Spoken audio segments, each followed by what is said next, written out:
Do you have the mindset for success? Or are you feeling frustrated in life or your career? Or stressed you can't find love or happiness? Hi, I'm Coach Riana Milne, and I can help you turn your pain into your purpose and passion by using my Mindset for Success system. Learn the motivational Mindset for Success coaching system that has helped thousands of my clients over 40 years, and it can help you too. It's time to create the life you desire and to have the love you deserve. Hello, everyone, and welcome to the Lessons in Life and Love podcast. I'm your host and global life coach, Riana Milne. I'm all about helping you to transform your life in all areas into one that you're passionate about. I'm here to help you have emotionally healthy, evolved, and conscious love, and to also avoid toxic, painful relationships, which are just too prevalent today. If at any time you have a concern or a problem, do reach out to me on my website at rianamilne.com and enroll in a Life and Love Transformation Discovery session where we get to the root of the issues of what childhood trauma patterns you may have that are impacting you in life and love today. Okay, let's dive in, love angels and transformers. We have an incredible guest today, one of my top 10 graduates of hundreds. I love this girl, and her life has transformed intensely, miraculously, and incredibly since she walked into my office. I'm so glad she's here to share her journey with you today. Many of you have met her. She has been in many of my free classes, jumping in when I didn't expect it, volunteering to help out, and always encourage others from around the world who says she's always available to talk to. She also wants to encourage you to take this step to heal both your childhood and love trauma, because on the other side of the rainbow is a fantastic life Shosh is living now. Welcome to the podcast, Shosh. Hi, Shosh. I was wondering if you can tell our listeners what made you come into counseling in the first place. How did you get to know me? And then why later on did you decide to switch over to the life and love trauma recovery coaching that specializes in healing past childhood and love trauma? I actually met you through some of the therapy programs that my job had offered. And I'll never forget walking in and sitting in the waiting room, and there was a young gentleman across from me, and the environment was like a typical doctor's office. And yeah, it was sterile. It wasn't how I would have decorated. It was a little printer there. Yeah. A little gloom, the typical therapist vibe. And I'm sitting there and I'm like, at this point I had gone through so many therapists and I didn't have my hopes up. And then you opened the door and you said, Shoshana, and there you were in the room, and you looked over at me and you had like this gleaming look, like this radiant energy. You looked at me with such love, such care. And for somebody like me, it's really unusual to experience, the first time, especially with a therapist. It was kind of like love at first sight with you. I knew that you were going to be the one to help me get through all of the challenges that I have encountered in my life. Yeah, you called me back and we walked into your office and it was very much your vibe, very welcoming, very loving, supporting environment. But the way that you looked at me and the way that you spoke to me, that never changed. And I'll never forget that moment that we first met. Oh, that's really sweet.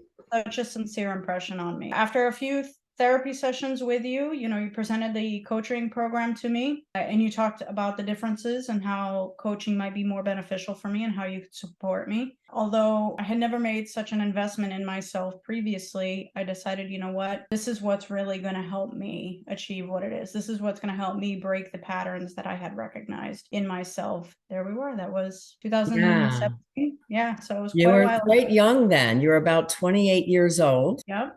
And you had just gone through a really hard time with your family, and we're still currently in a very toxic relationship, very upsetting. And my heart went out to you. And that's when I thought, oh my gosh, you really need the coaching model. You decided, to sign up at the highest level, which was the Diamond 6-month program, even though you were young and no one was helping you with that. No. When I got home and I called you and I said, Ray, I got to split this into 3 payments. I know this isn't something you normally do, but I really got to do this. For me, when I looked at what the program entailed, it was a complete rebranding, right? It's kind of like, you can go to the same restaurant, but if they update the menu, it still doesn't change if they've got the same chef. For me, I needed that complete rebranding. I needed a new chef, a new menu. I needed new ambiance, and you helped me achieve all of that. Yeah, we looked at every life sphere, your life, how you felt about yourself, the family dynamics, the love relationship dynamics, the work environment and where your goals were for your future and your work. And what were your goals as a lesbian woman moving forward in life? Like, did you want marriage? Did you want children? What did that look like? I'm so glad you're on to share your story tonight because it's so incredible from where you came, and you were even homeless, a few years before you came to see me. So making that dedication to pay yourself the diamond program, saying, I am doing this, I will find a way. And you were an excellent student, of course.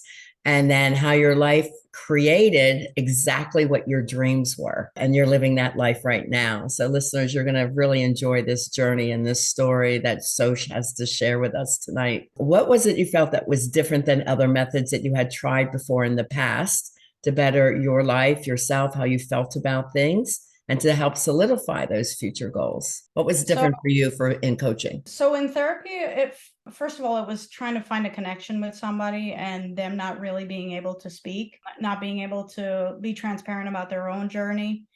Made it really difficult to establish that kind of rapport needed to process and heal. Through various therapy sessions with different therapists, it always felt like something was missing. I would leave these sessions and I wasn't feeling fulfilled. It was like, look at the clock, 45 minutes is up, time to go. And it was like, yeah, I'm not done. Like, I'm on a roll getting everything out. And then it was an abrupt stop. Through coaching, it was me completing the worksheets, reading the books, watching all the videos, and you kind of following along to see how my progress was. I went from this constant victim mentality of like, why does this always happen to me, to more of like, well, why is this happening for me? A complete shift, not just in the way that I thought about things. It was the way that I spoke to people, the way that I spoke to myself. Prior to meeting you, I could never do on-camera video chats like this, even one-on-one or in group sessions. And one of the things that I always struggled with was lifting my head up and making eye contact with people in conversation. Something as small as that was impacted by the program with you. And it really made an altering difference in my professional life, but as well as my personal life. That's excellent. Just so our listeners understand a little bit of the differences between the counseling and coaching models. Counseling has to have a diagnosis, especially if you're using insurance. There's a code that us therapists have to use. And I am still a licensed mental health counselor. So we have to assign a code to you. And everyone goes through times where they're going to be a little anxious or a little depressed. But unfortunately, that diagnosis stays with you forever. When I started the coaching model up in New Jersey, there were people who were police officers, air traffic controllers, military people. If they had those diagnoses, they could be losing their jobs. So they loved the coaching model that was very private. They were not insinuated as if they were sick and needed a code assigned to them. They weren't a patient, they were a client. So I've always called everyone a client from the very beginning. I said they're not a patient that is verbally saying they're sick and something's wrong with them. Nope, they're a client going through something. Also, the counseling model processes feelings, where coaching is very educational and solution focused. My clients and I, like Shosh, she does the workbook. I read what she says. From what she tells me, I go back and teach her what she needs. So we work as a team all the way through. It's very interactive. It's very educational. I'm teaching a lot of skills. I'm noticing the patterns that are very subconscious to a lot of people. They don't even see it in themselves, but it's my job to see them and then gently correct and teach them a different way of thinking or being or speaking what they're trying to say. And I know later in this tape, we go into a lot of communication styles that you're using now with your wife, Dani. You did so well in totally revamping your communication style. That was incredible. And I felt that difference in many aspects of my life, not just with my family and being able to establish healthy boundaries and teaching them the ways that I like to be communicated to, obviously in my relationship as well, but also professionally. It's carried over in a lot of different areas of my life. I am deeply grateful for that. One of my favorite benefits of the Diamond program was the ability to email you. I've never met anybody quicker with the emails. And text. and tech. And anytime I had something come up, it was like, I'm feeling this right now. Like, walk me through this. And I remember that relationship that I got out of. You helped coach me through the good luck, goodbye, God bless text. And as painful as that was, I remember sending the text. You called me to check on me. I was crying on the phone with you for like 10 minutes. And then you said, you're going to be fine, sweetie. We've got a lot of work to keep doing. Yeah. I got off the phone and I said, you know what? I'm just going to allow myself to feel these emotions. Like Riana tells me, allow myself to feel in them. Don't dwell in it, but allow yourself to experience it. And then it was like the next day I woke up a new person. Yeah, it's amazing when you learn that. But thank you for bringing that up. As a coach in the diamond level, you can text ask me and you do have email access to me. Whereas a counselor, I'm not allowed to do that. As a counselor, I can only work in Florida State. As a coach, I can be international. So that's why you see most of my promotions saying Coach Riana Milne, and I may put LMHC afterwards, I may not, licensed mental health counselor. But yes, primarily what I do today is coaching because it's so solution focused. It takes you where you are. We heal the past. We bring you up to the present, really looking at all the current issues and problems, working as a team to solve them, creating the goals that you desire for your future life. And step by step, we work towards those. And as your mindset gets stronger, we call it going over the rainbow. You learn all these skills step by step going up the hill of the rainbow. And when you get it and you have the mindset and the communication skills to use the mindset properly, you're on the other side where there is the pot of gold. I just love having Shosh and some of my graduates come back. You've been with me 5-6 years. We've known each other now since you were a client, but some of my clients date back to 2002 and 4 and 6. And some of the couples that came in through Relationship Rescue are still together all these years later, using those skills. So that's why coaching is so amazing. And once you graduate, you're allowed to go on my Facebook page and I get to see your updates and your stories and all the engagements and the marriages and the babies.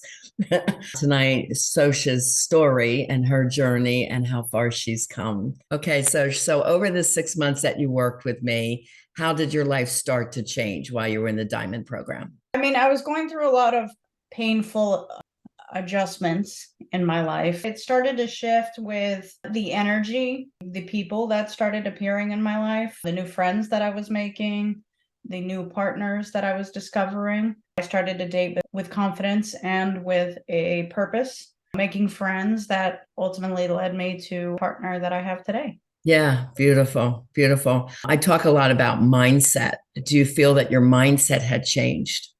Oh, absolutely. It was very much in like a victim state. Constantly thinking, why is this happening to me? You know, I'm never going to be good at anything. You know, I'm never going to find the friends, you know, that treat me the way I treat them, those kind of things. And then that really started to shift. I'll never forget, we went out one time. So this is talking about in Las Vegas? Yes, in Vegas. I said, you know, Riana, how do you do it? Like, how do you walk into a room and like, I swear everybody was looking at Riana and she's not kidding. The men were literally flocking to her. I am a true testament of that. And here I am following her around. She like these men that kept coming up to her and she was like, sweetie, how old are you? And I'll never forget the one guy, he's like, I'm 26. She's like, you're adorable. I would love to work with you and help you find a woman of your age. Next thing I know, we're like surrounded by a bunch of guys. And like, the best part is like, I'm normally really uncomfortable about being around such masculine energies, but like masculine energies loved me for me. That was the environment that you created. And I said, Riana, how do you do this? And you're like, you know, you just have to ask for what you want. You have to demand what you want. You know, you have to put it into the universe. You have to ask for it and know that it's going to come back. And I said, I'm going to meet some girls tonight. I'm going to do this. I'm going to meet some girls tonight. And I found 2 lovely chicks that were on vacation. Remember, they were such a great time. We were having fun dancing and drinking. And I was like, I can't believe this is happening, Riana. And you're like, I know, you got it, sweetie. It was so fun. It was so fun. Shosh was out assisting me. She assisted me in my office after she graduated. A tech wizard really helped me get a lot of things going as I was going global. I was speaking in Las Vegas. So I had asked her to come out and assist me there because I needed some help in running the booth. And as I was speaking, running the projector and so forth. So this was just one night that we decided to go out in Vegas and we had a really good time. And we were talking about, how when you have beautiful, positive energy, people are just attracted to you. And she heard me teach this lesson. She said, yeah, okay. So that's what she's referring to, that she kind of just saw it in motion, where, you just walk into a room and people do want to know who you are.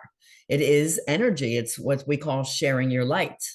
And I talk about this lessons a lot in class, and people are like, yeah, really? And it's like, yeah, it really works. So when you have that really feeling great, like you're the whole package, and I have an exercise, just say hello. And when you have positive energy and light, people will respond back. So our clients, whether they're straight or LGBTQ, doesn't matter. Once they have this lessons, it's so much easier for them to meet a partner. And then they have the confidence in what we call empowered conscious dating, so that they go out and they're not afraid to say hello, and they are the energy in the room. And it's just so much easier that we become the chooser of the person that we desire to be with. So she kind of like experienced that firsthand with me, Good. that was I was fun. like, oh, this is the secret. Okay. We had a great time. And We did. how are you doing this? And you're like, it's my glow. It's just like, all right, tell us where you are today. And then And things just exploded for you. everything. I know. And so 2017 was the year that I graduated from your program. And since then, shortly after completing your program, I met my partner today. We were both seeing different people. We met and I said, I'm gonna practice this dating with a purpose and this level of consciousness and setting boundaries. I did all those things through numerous dates with this individual. It'll actually be 6 years of us dating at the end of this month since our first date. Today, we are now legally married for Yes. yes, 3.5 years. We were able to buy a house at the beginning of 2022, and we are actually expecting a baby. Yeah. Quite a journey as far as, professionally. I've thrived since then. I've changed work environments. I love where I'm at now. I love what I do. I love the people that I have in my life. When I was in your program, it was the first time I had lived alone and I had my own apartment. And going through and changing so much about myself, I started to attract all of my neighbors. And all of my neighbors stayed really good friends with me. One of them is doing our maternity shoot. The other one is the one that married Dani and I. They've all turned into incredible friends, especially right at the time in my life when I needed them. I was really transitioning and turning over a lot of the things in my life. And I'm so excited about the happy baby news that Dani and Shosh was at my house the other day, and we were celebrating and had a nice picture taken together. And I just, again, seeing the journey from you having, a very difficult prior relationship, and all the dreams that you have. Like, I really want to be a parent. I really want love in my life. And I said, you'll get it. You will get it. And you did follow all the dating rules that you learned. You were very conscious about your dating. And now it's been, well, I guess 5-6 years since meeting Dani, and she's lovely. She's such a sweetheart. And they're so cute together. And I'm so excited for the little boo-boo bear that's on its way, or her way. We don't know yet. So we're ready to celebrate in a couple months. So it's just really a great story. It wasn't just one relationship. It was every relationship that I was in. And it wasn't just finding that I was attracting the wrong kind of partners. It was also the way that I was in relationships. So it was a cause and effect. Your program is very different. And a lot of times people don't realize it, but we end up looking inward as much as we look what's surrounding us, and we make all of those changes. So it wasn't just the one relationship for me. I had mentioned at the beginning of this meeting, it was a pattern. Yeah. I realized I had lost 3 jobs. And every time I lost one of those 3 jobs, I lost a partner, and I lost 3 different partners. Why did I have this continuous habit? And it was a self-destructing pattern that we were able to uncover. So was the 2, not having the right partner, but also the self part of it that wasn't lining up. Self journey. Yeah, I don't want to say too much. I wait for you to share it, but yes, there definitely are patterns that people have, and childhood trauma is no one's fault. I want to be really clear on that, but it is up to me to uncover the patterns and help you to see them, because we cannot change what we don't acknowledge or understand. And I was in the exact same place when I started to do this research in 2011 and 2012. I couldn't understand why I was attracting the type of partners that I was, and that I had childhood trauma. And even though I was a therapist and I had a triple master's and was quite smart, I graduated summa cum laude, the top of my class, they never talked about childhood trauma. So even as a therapist, I didn't know this work until I had to do the research myself. And that's what made it like, oh my God, this is the answer. This is the answer to what I'm doing. And so many of my other clients are doing it and nobody knew. So that's when I started writing the books, Love Beyond Your Dreams and Live Beyond Your Dreams. And then there was so much research because Love got up to 400 pages. And then one's about mindset, Live Beyond Your Dreams, from fear and doubt to personal power, purpose, and success. And then Love Beyond Your Dreams is break free of toxic relationships to have the love you deserve. And that was the stage I was in when I was writing it. I had broken free of a toxic relationship and needed the love I deserve and wanted to know how I really could get that. And then I just then wrote the notebooks, which are now 130 pages. I just updated this week the DTM, Dating to Mating program. I just rewrote, re-edited that whole book. It is a fantastic workbook, but now brand new off the shelf for an August edited edition, which I'm really happy about. And it's just really exciting to see that research put to work and helping people like Shosh and all ages from 16 to 76. I'm going to have our oldest member on this week on a podcast, Bob, and he's been in his relationship since he left my office as well. So people are there. Well, even my married couples or exclusive couples that sign up as a couple, like, well, how do we know this is going to work? It just does, because you learn so much and you're practicing these skills. My couples have been together since I've been doing these type of coaching skills since 2004 in New Jersey, 2006, like Karen and Raj and Tony and his wife. And I'm just thinking all these couples popping into my mind that now they're together like 16 years. You have the skills to communicate through your issues as well. And that's really important. It's very difficult because you're learning to let go of the reins a little bit, to trust a process that you're unfamiliar with. The best part is you having you there throughout the entire process. So you don't just help identify these behaviors, these ways of thinking that are disempowering, right? You help empower to change the thought process, to change the way that we communicate, the way that we present ourselves, the way that we carry ourselves physically. But what I love most about it is that you help us to communicate new boundaries and expectations going forward. And those are conversations I've had to revisit so many times since your program. As you know, the relationship with my parents, we just had a quick little reset. So also, prior to your program, I never would have been able to hold my head up, look somebody in the eyes, and speak confidently, not driven by emotion, but rather driven by a purpose. I never would have been able to do those things without going through your program. Thank you. Thank you. Yeah, communication is key. We call it empowered communication here. And I hear a lot of coaches talking about you have to be vulnerable to share your feelings. And I don't feel that way. To be vulnerable means by definition to be weak and susceptible to attack. And then you're attacked and then you yell back or you fight back. Now, empowered communication is you are confident to share your feelings, your needs, your desires, and to recommend something new and different, whether it's to a partner or a family member. But you're also doing it with loving kindness.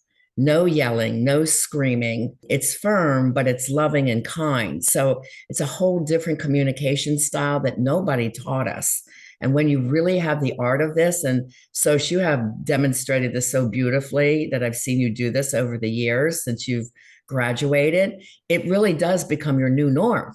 It becomes your way of being. Yeah. The way that Dani and I interact with each other, it's funny. One of the things that we had talked about in your program was not using the words always and never. Mm-hmm. I'll never forget that chapter, and I'm not sure if he kept it in the current programs Oh or yeah. not. I didn't take anything out, just added. Oh, that was the best part.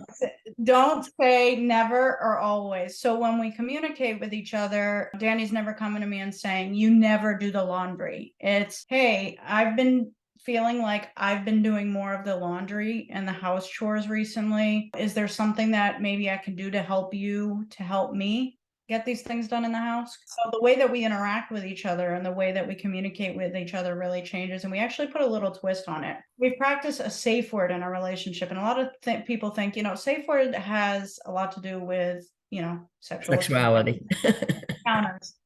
But we have a safe word for our communication. That safe word is really important. My wife is Colombian, so Spanish is her first language. And my father is Venezuelan. So I'm used to growing up with somebody who English isn't their primary language, and what comes out of their mouth isn't always exactly what they're feeling or maybe what they're thinking. Mm-hmm. And so I noticed that Dani would sometimes say these really deep, hurtful things. And I'd say, it's not okay to say it. And she's like, well, how else do you want me to say it? And I had to teach her the way to communicate with me, how I wanted to be communicated to. Because of my past, my relationships, and the experiences I've had with my family in the past, the way people would interact with me and speak to me would oftentimes really upset me. Mm-hmm. So I would have to teach people the ways to communicate with me, those close to me that I allowed in very intimate parts of my life, emotionally, spiritually, etc. So we have a safe word in our relationship. And so every time we're going to communicate something that may come across mean or hurtful or judgmental, but we just need to say it to get it out. We need to allow ourselves to feel it. Right. We always use the safe word. So she looks at me and she'll say, Buddha. Don't get upset. Buddha's our safe word. Yeah, I like it.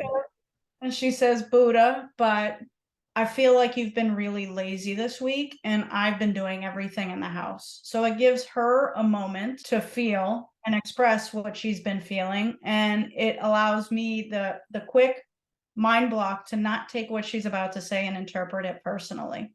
That's And so great. I it's love really it. out in public and she just drops the Buddha on me. And I love it. I always said Shosh should be one of my coaches, and hopefully one day she will be, because she's fantastic at teaching. And one thing about this method is once you've got it and learn it, and in all of my trauma work as a CCTP, they say about 6 months to really get it down. And the diamond program is 6 months. So by the time you're done the diamond program, we really have the system down. But you're always practicing, you're always learning, you're always refreshing your mindset. But our clients learn to talk as a team. What is best for the team? We call it team language. And we often use a pet word like, hey, hun, could you do this for me? Or could we do this more together? So you're always looking to work as a team. But I love the idea of the safe word as well. And very often, like, it's human nature to take things personally, where someone else is expressing their feelings. But feelings, we learn, are not facts, but they are still important. And we need to listen to our partner and recognize that this is what they feel, but it may not be the absolute factual truth to what is happening. But we still have to consider it and then work as a team to fix it. exactly it. Acknowledge I it. love that. That's like the tea break, Shosh, right? You learn the therapeutic break, which we call a tea break in coaching. If either one is feeling anxious or heated, you just say the tea, or it's like, I need a tea break, and it's respected by both. It is like a couple rule that you just stop talking and you separate. And then there's other exercise you do in your mindset so that when you come back, you're now working as a team to discuss the issue. And that has worked very well for a lot of couples. I will speak about that. Somebody who, I had the fear of abandonment was a big driver for me. Yeah. And I had this partner that didn't have a fear of abandonment, that had no problem up and going. When we would practice this method, we actually had to sit down and set expectations for each other and find an end period, because she could go for 3 days, like, without talking, taking the time to process. And it wasn't more, for her, again, it wasn't more of a punishing perspective. It was really taking the time to understand and marinate in her feelings and understand what they meant. Mm-hmm. And for me, it was here sitting anxious. Oh, is she going to come back? Is she, are we over? All those toxic thoughts. Yeah. So we had to find a middle ground. And I had, I'd say, what do you think is a reasonable time for you to process your feelings where you don't feel like you're being controlled to come back too quickly, but at the same time is going to meet me halfway and know that I have an end point where we are going to continue this conversation. Yeah. And so over time, it started pretty far. And we said, you know what, by the end of the day, by the time we lay our heads on the pillow, we would have had the conversation.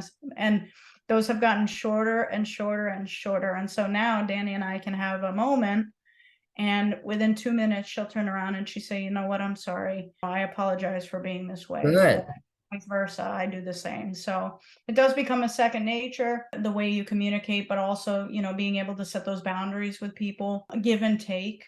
Yeah. It's kind of like learning a second language. It is. It's learning a whole new way of being, talking, feeling, how you express yourself. And that's why it takes time. As I always say, it's not a fluff course. It's one that will change your life. That's so good.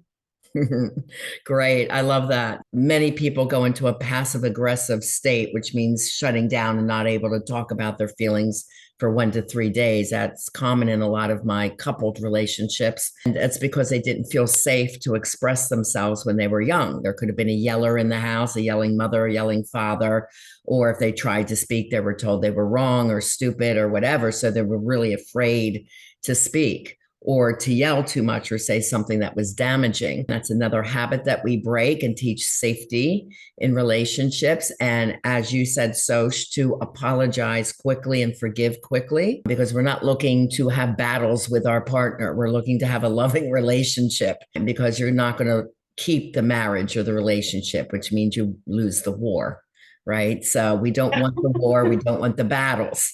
We just want to come to a negotiation and understanding and finding out 1 to 2 things that's for the good of the couple. Okay, what words of wisdom would you like to share about the dating process in general?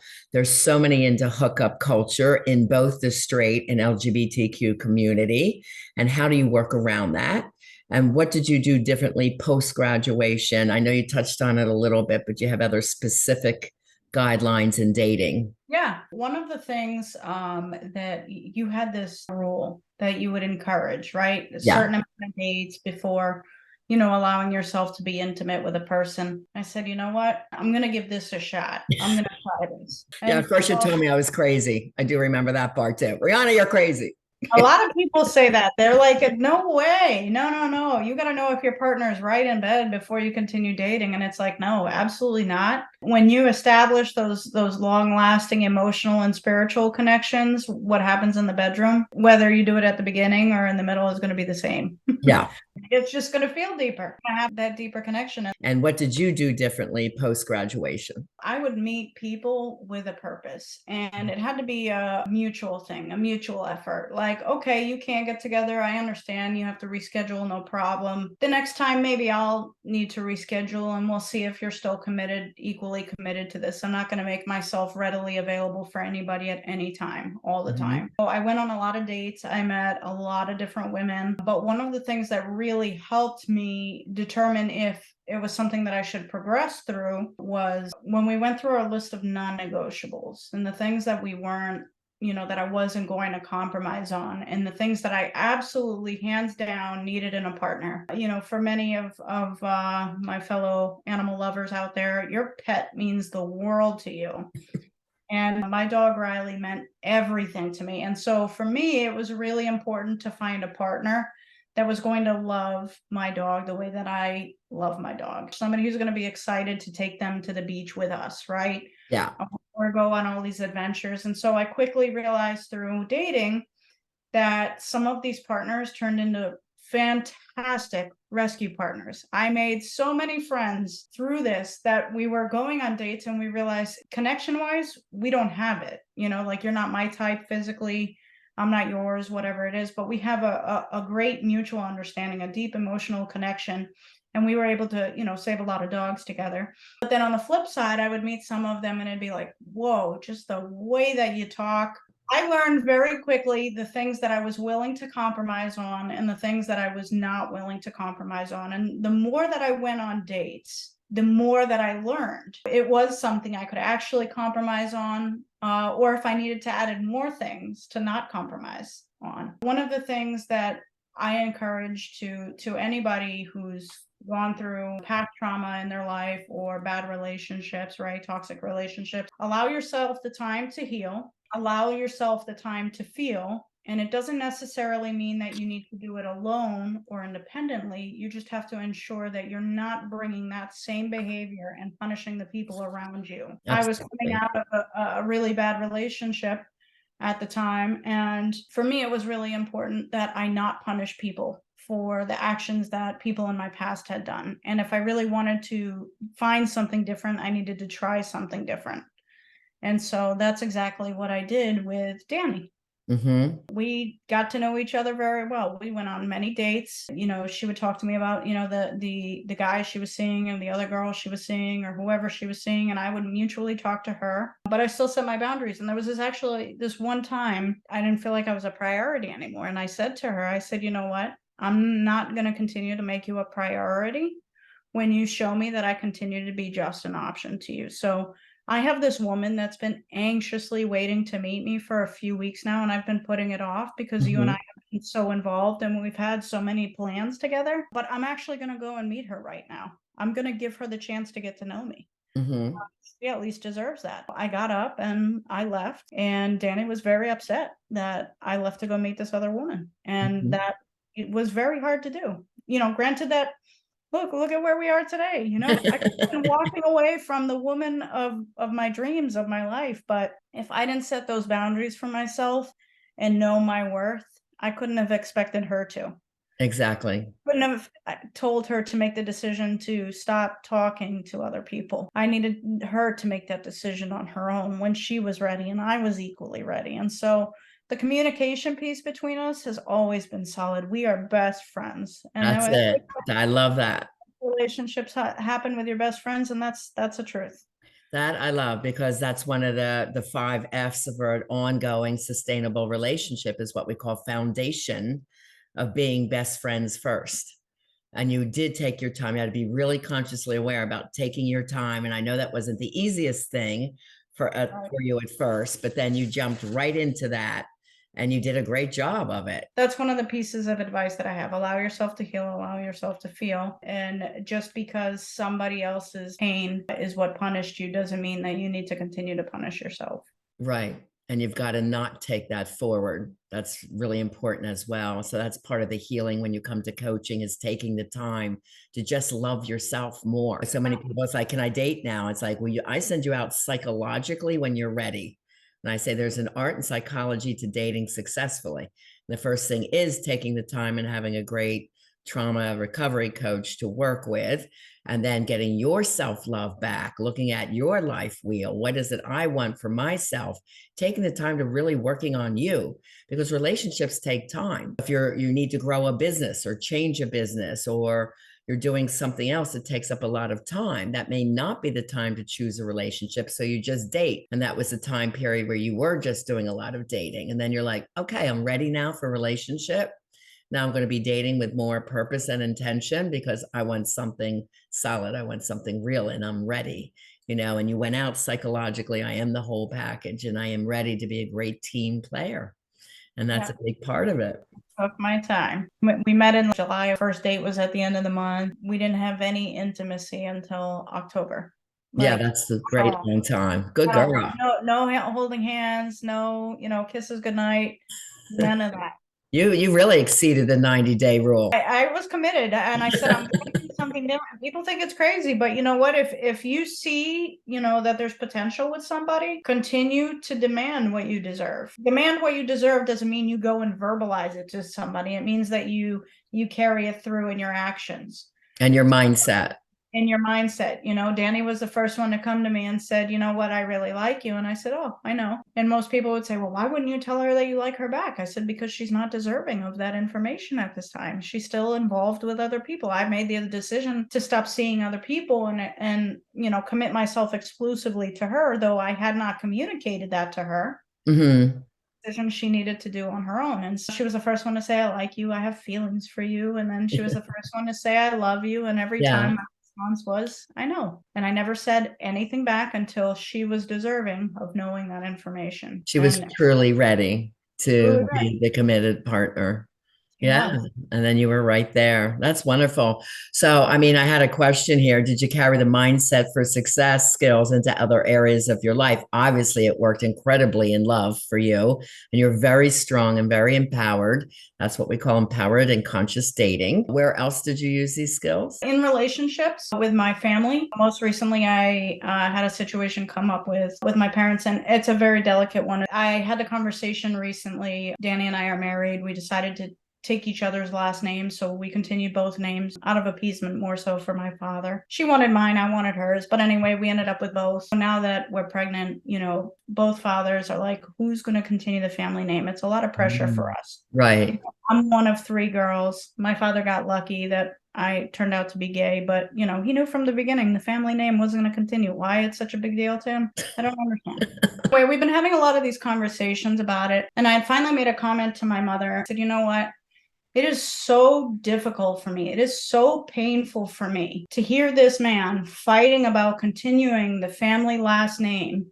When he kicked me out of the house for being gay, when he told me that I was a disgrace to the family and he knew it was all in my head and that I should have went to therapy a long time ago, a man whose family was very much not involved in my life at all. His own father, when my grandfather came to live with my parents from Venezuela, they used to keep an outfit for me at the house to change into that was more feminine. Oh boy. And I had brought one of my partners over to meet my grandfather, and they said, don't tell him who she is. And I said, you're asking me to hide who I am to a man who lived through the Holocaust, who's familiar with hiding who they are. I challenge them all the time on these things. And 2 weeks ago, the conversation came up again. And I told my mother, I said, you know, I'm really tired of this pressure for the name thing, the pressure for the religion and all these other things. I said, you know what? I'm very clearly communicating boundaries to the 2 of you, and you keep finding ways to try to override them. There's unsolicited parenting advice that continues to come out. And I understand that my grandmother was the first one to hold me in the hospital, but back then there was, you know, 3 billion less people in the world and probably 100,000 less diseases. Please respect the fact that I don't want anybody holding the baby in the hospital. Dani and I don't want anybody holding the baby in the hospital. So my mother did the whole guilt trip story with me and telling me about it. And then I realized, you know what? Okay, fine. I can compromise on it, but it just didn't sit right. Yeah. These past 2 weeks, we revisited that conversation about my father fighting over the name. You know, my mother always said, my children come before my husband. That you would think, yeah, but where's the actions behind those words? Because when my father kicked me out of the house for being gay, you weren't there. You kept sending my sister with food to where I was staying and extra food to school to give to me. Where were you when this was happening? She said, oh, no. Your father never kicked you out for being gay. I said, yes, he did. And she goes, why did I know nothing about this? All in the same day. She called my 2 younger sisters. She found out my father kicked me out for being gay. Then we had a conversation with the 2 of them on the phone, and she did the same thing. Your father never kicked you out for being gay. He said, I never kicked you out for Collective being memory. Literally. I said, you know what?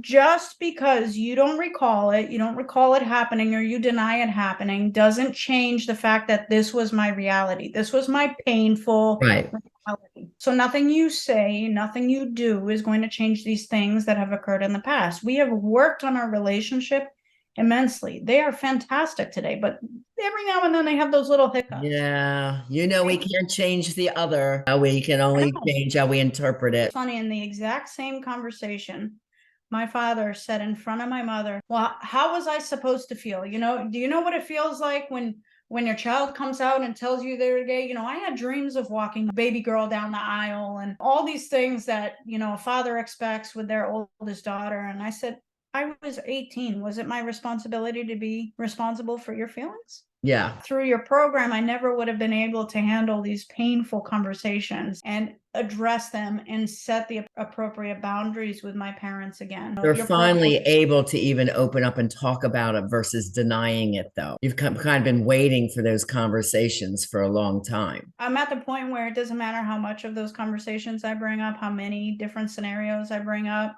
I think the end is always going to be the same with them. And so I have a choice. I either accept them as they are. Right. and move forward, or I choose not to accept Mhm. who they are and the relationship here. And I realized in my journey, Riana, it is more painful to not have my parents in my life Right. than it is to have them out of my life. It's a lot easier to accept them as they are and be able to stand up for myself, stand up for the things in my past, my realities that have happened, Yeah, right? that's right. It's been a lot easier to deal with those things than to just completely remove them, because just before joining your program, I had only recently reestablished a connection with my parents. I had not seen them or talked to them for about it was a long time. Just before joining your program, we had actually, rekindled, and we were working on the relationship, but really at that point wasn't doing anything. We were spinning our wheels in mud. Yeah, dad was still in denial a lot. Yeah. Mom had come around, but dad was difficult. And you were just trying to keep the peace and start the conversations. But now you're able to really speak from your heart, but you're doing it in a loving and kind way, to the point where he's finally feeling safe enough to say what he was expecting. Well, I wanted to walk you down the aisle. He had this picture, these expectations.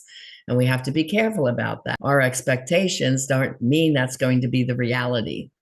And as I assist other younger people, LGBTQ people, to come out to their parents, I said to the parents, it's not about you, your life, and your expectations. It's about your child. They need you to accept them as they are, love them as they are. They're still amazing young people. Get to know them, get to know their heart, their soul, and assist them and love them and support them where they need it. And you can have a fabulous relationship for the rest of your lives. It's a journey, and you've done really well with that journey, even though it was a really difficult one for you. You come out so young. I did struggle with homelessness and all these other things amongst it. A very common theme amongst the LGBTQ is very much, like you say, it's not about the parents' expectations of the child, but to the same effect, if there's anybody out there that's struggling with coming out, I want to challenge you with this bit. There is so many people that came before us that fought for our right just to say, I am gay, I am a lesbian. There are so many people who lost their lives in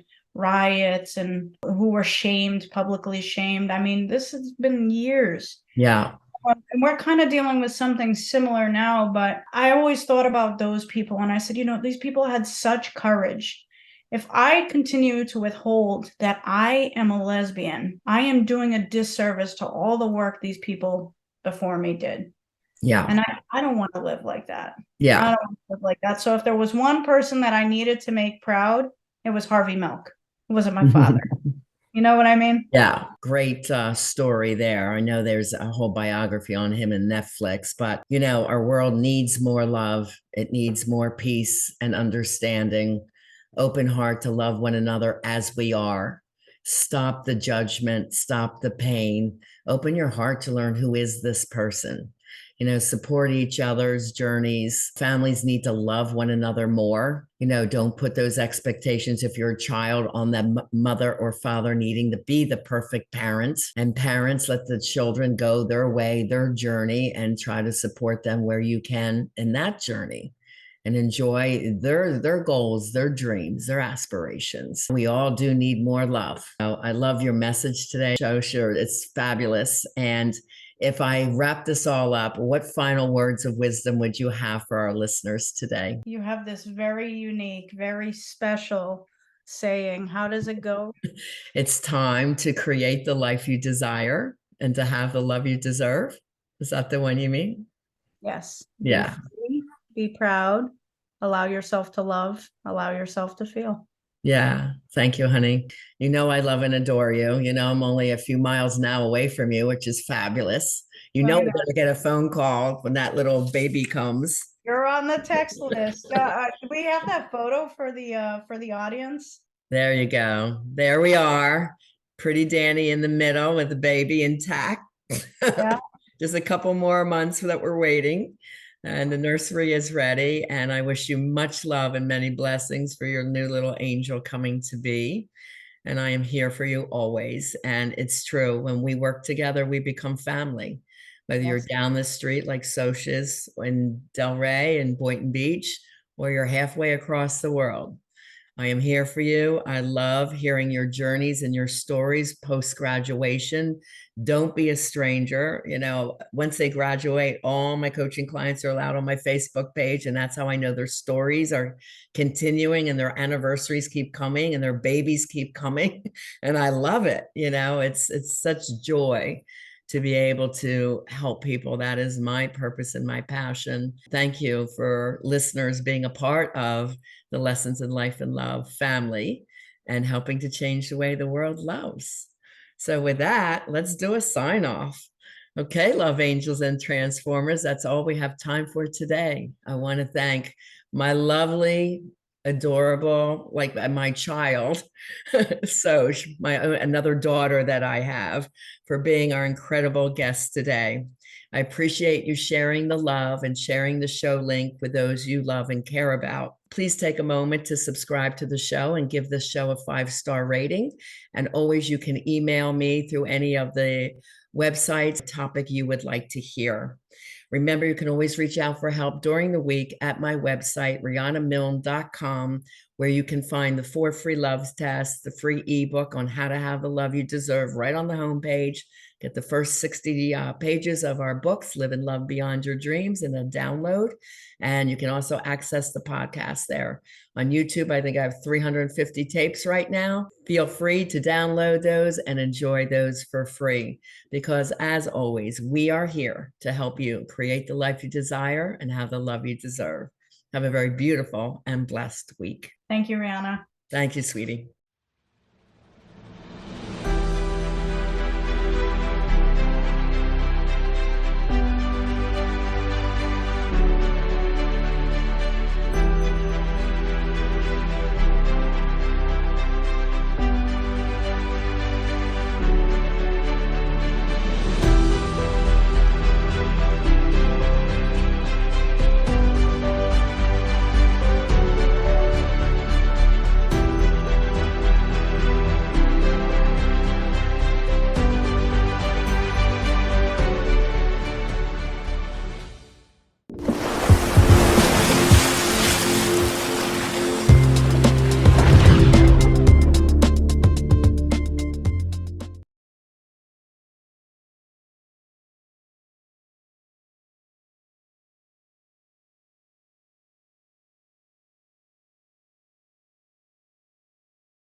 Thank you, Riana. Thank you, sweetie.